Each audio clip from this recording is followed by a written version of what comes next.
So we're again talking about concussion. Tua Tagovailoa had a double whammy injury, first with the Bills, then 5 days later in a game against the Bengals. With the first injury, he was getting up from the ground and he stumbled back to the team, off balance, disoriented.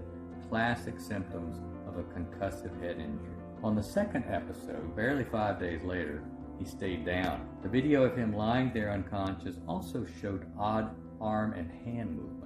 Commentators called it a fencing response. This is a moderate traumatic, not a mild traumatic brain injury. My opinion, though, is that Tua's movements in that first minute or two are more consistent with what's called a decorticate posturing, in which the entire overlying cerebral cortex is stunned, leaving the lower regions of the brains controlling the movements. That's because in him, both arms were flexed toward the face at the elbows and the wrists and the fingers, not just one side as you would see in a fencing response.